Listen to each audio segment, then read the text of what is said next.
Hi everyone, I am Father Daniel Ambrose from the PG and Research Department of Social Work, Sacred Heart College Autonomous, Tirupattur, Tamil Nadu, India.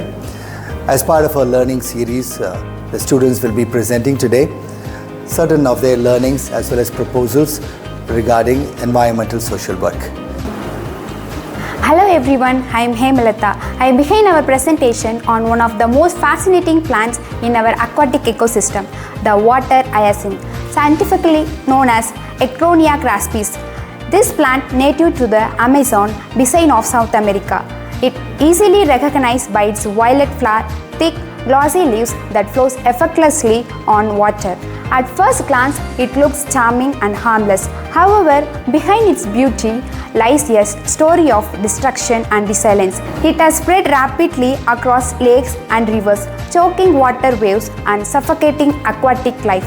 Yet, despite being labeled a green curse, modern innovation have revealed that it can also be a valuable natural resource. Today, we explore both its harmful impact and hidden potential.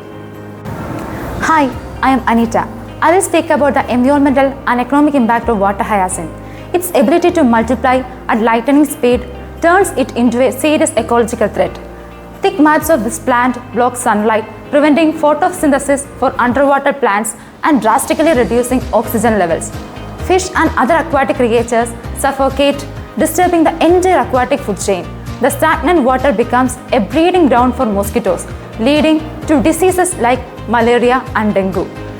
When it comes to the economically, it blocks irrigation canals, damages hydroelectric system and hinders fishing and also boat movement. Local government spend vast amount of money to clear it, only to see it return within weeks. Truly, this plant has earned the title of the world's worst aquatic weeds. Hi, I'm Hoila Monica. I'll talk about the process through which water hyacinth is transformed into useful product. Instead of viewing it as a waste, many communities now treat it as a raw materials.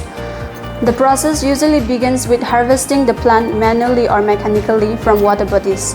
The collected plants are then cleaned and dried to remove moisture. Once dry, the stalks are separated from the leaves and woven or proceed, depending on the intended product. For handicraft and furniture, the stems are softened, twisted into ropes and woven into baskets, mats, chairs, or handbags. For paper and boards, the dry fiber is pulped and blended to create eco-friendly stationery materials. For organic manure, the plant is composted to produce nutrient-rich fertilizer.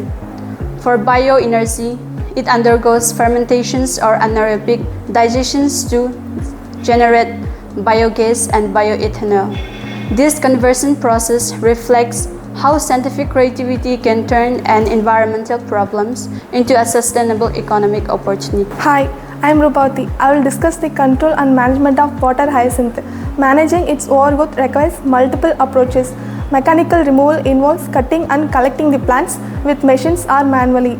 Chemical methods using herbicides such as 2,4-D can be effective but must be used carefully to avoid harming aquatic life.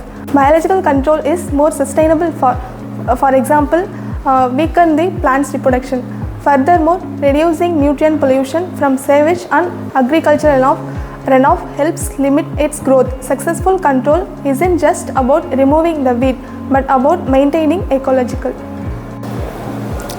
I am Hannah and I'll highlight the beneficial use of water hyacinth. Despite its notorious reputation, it has immense potential when used wisely. It serves as a biofertilizer that improves soil health and natural purifier that absorb heavy metals from polluted water and a source of renewable energy. When converted to biogas, the fibrous stems are used to make eco-friendly furniture, handicrafts, paper, ropes and mat, promoting sustainable livelihoods, especially among rural artisans.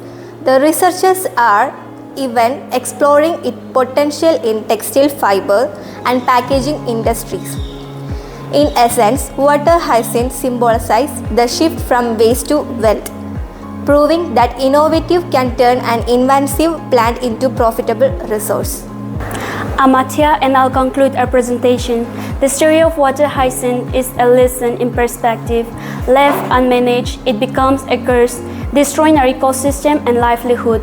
But when utilized wisely, it turns into a resource that supports sustainability, employment, and environmental restoration. This dual nature reminds us that solution often lies in problem itself. By combining science, creativity, and environmental responsibilities, we can transform this troublesome weed into a tool for progress.